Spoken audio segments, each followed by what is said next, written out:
materi oleh Ibu Irma Zulika HMC MPD CGP Angkatan 11 dengan judul Aksi Nyata Budaya Positif.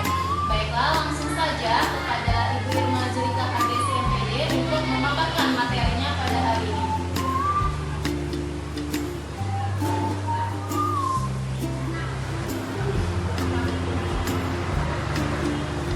Bismillahirrahmanirrahim. Assalamualaikum warahmatullahi wabarakatuh. Waalaikumsalam warahmatullahi wabarakatuh. Puji syukur kita ucapkan kehadiran Allah yang mana telah memberikan rahmat dan hidayahnya kepada kita sehingga bisa berkumpul di ruang lab SD 31 ini dalam acara pembahasan aksi nyata budaya positif dari saya sebagai CGP Angkatan 11. Kemudian sholat dan salam tidak lupa kita kirimkan kepada Nabi Muhammad SAW yang mana telah membawa umatnya dari alam kegelapan dan sampai ke alam yang terang. Yang saya hormati Bapak Kepala Sekolah SD 31, Bapak Ananda SG, kemudian Bapak Ibu Guru SD 31 yang saya banggakan. Menyampaikan materi yang saya dapat di CGP Angkatan 11 ini tentang budaya positif. Nah, di sini saya CGP Angkatan 11 difasilitatori oleh Bapak Hasan Isani, kemudian Ibu PP saya Rekla Susanti. Nah, Bapak Ibu mungkin sudah tahu apa itu budaya positif atau belum. Nah, kalau belum kita bisa membaca di slide ini bersama-sama, yaitu budaya positif merupakan perwujudan dari nilai-nilai atau keyakinan universal yang diterapkan di sekolah. Budaya positif dapat mendorong murid untuk mampu berpikir, bertindak, dan menciptakan sebagai proses memerdekakan dirinya sehingga murid mampu mandiri dan bertanggung jawab. Nah, satu, pembelajaran dengan paradigma baru.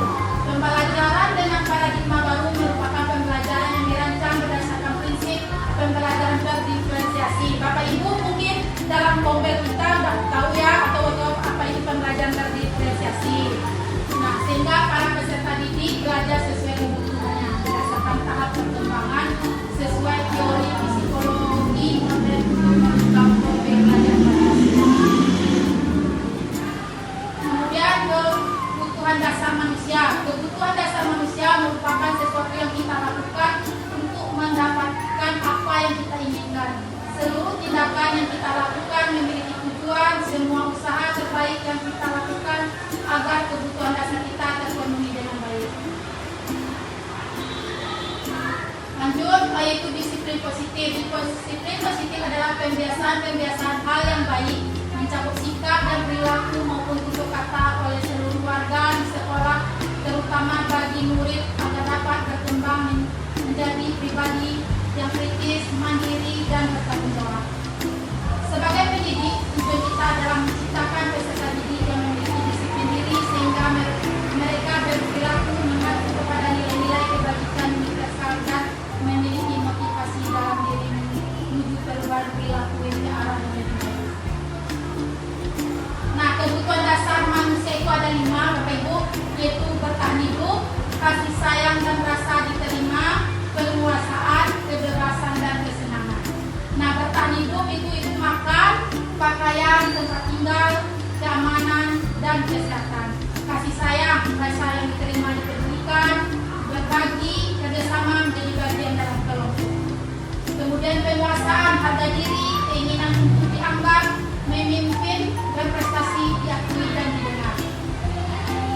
Kebebasan itu mandiri, memiliki pilihan, mencoba hal baru dan mampu mengendalikan arah dirinya. Kesenangan bermain, humor, antusias dan tertawa. 4, kebutuhan dasar manusia, yaitu hukuman, konsekuensi, restitusi. Nah, di hukuman ini tidak terencana tiba-tiba. Kalau hukuman ini biasanya kalau kita mau melakukan kesalahan ya, Ibu, kemudian murid tidak tahu apa yang akan terjadi, kemudian bersifat satu arah. Hukuman ini tidak timbal balik, hanya satu arah. Kalau salah berarti dikasih sanksi. Kemudian berupa hukuman fisik dan psikis. Sedang konsekuensi terencana, disepakati sesuai peraturan. Kemudian murid tetap dibuat tidak nyaman, sikap guru selalu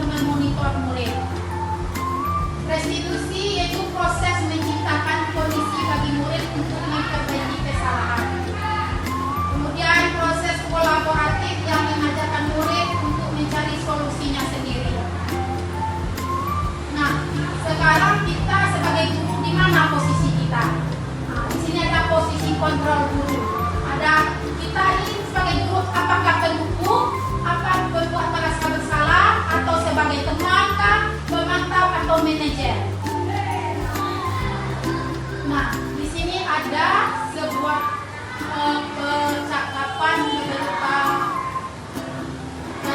percakapan seorang guru dengan muridnya. Bapak Ibu bisa membacanya juga lebih dahulu.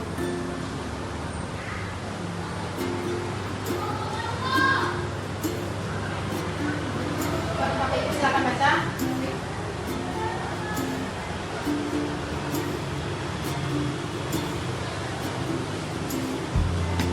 Nah, di sini kata-katanya terlambat lagi perlambatannya. Bagaimana perasaan murid kita kalau gurunya berbicara seperti itu?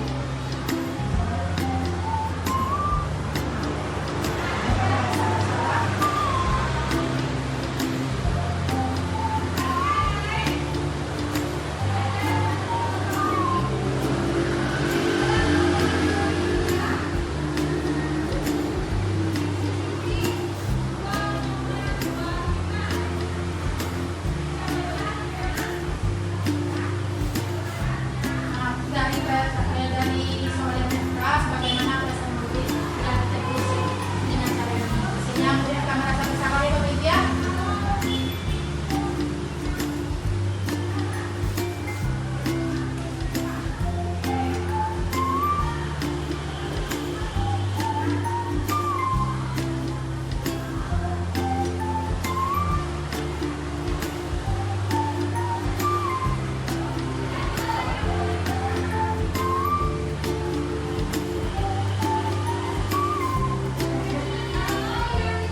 Nah, sebagai teman ini dengan suara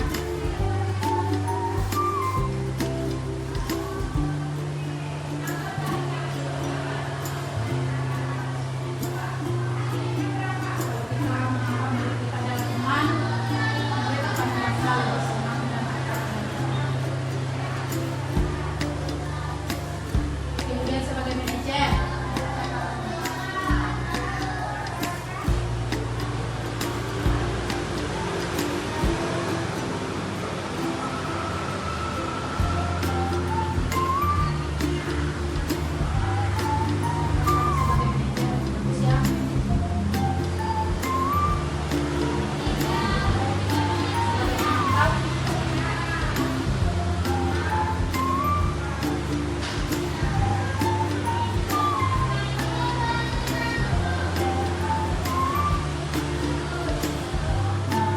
posisi manajer, seorang guru sebaiknya lurus, tidak perlu marah, tidak perlu meninggikan suara.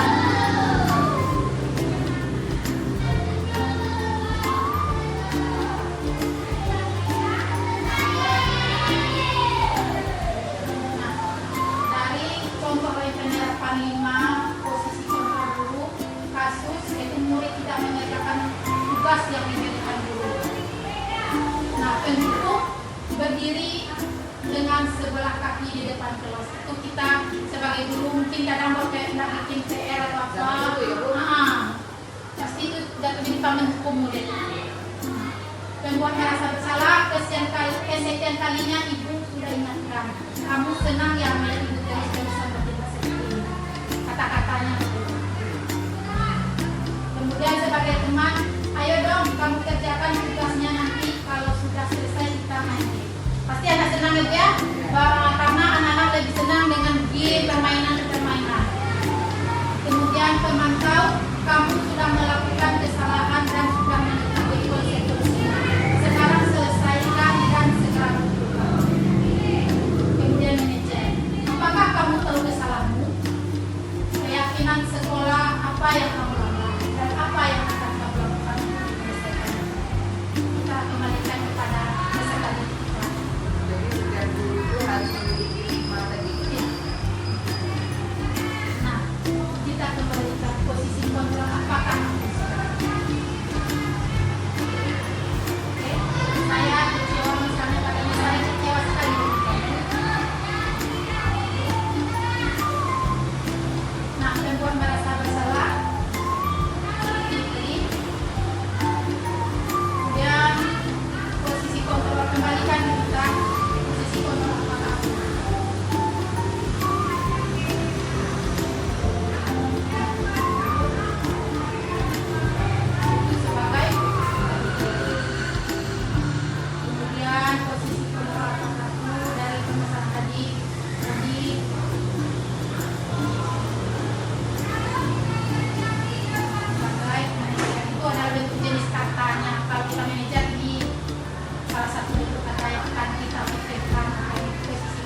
pertanyaan-pertanyaannya itu. Kemudian validasi tindakan yang salah. Kamu pasti punya alasan mengapa melakukan itu untuk suatu pertanyaan. Kamu patut bangga pada dirimu sendiri karena kamu telah melindungi sesuatu yang penting. Nah, kemudian menanyakan keyakinan. Apa yang kita percaya sebagai kelas atau keluarga? Kemudian apa nilai-nilai umum yang kita telah sepakati? Tadi yang kita nilai-nilai yang di kelas tadi adalah kesepakatan kelas kita dan disepakati tadi. Apa bayangan kita tentang kelas yang ideal kita? Kemudian kamu mau menjadi orang seperti apa?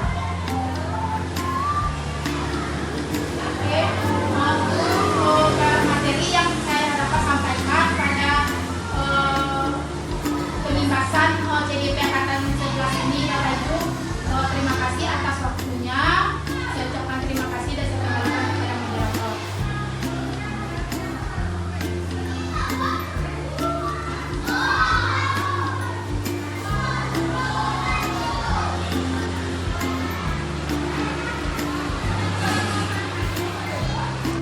Demikianlah Bapak Ibu guru semua penindasan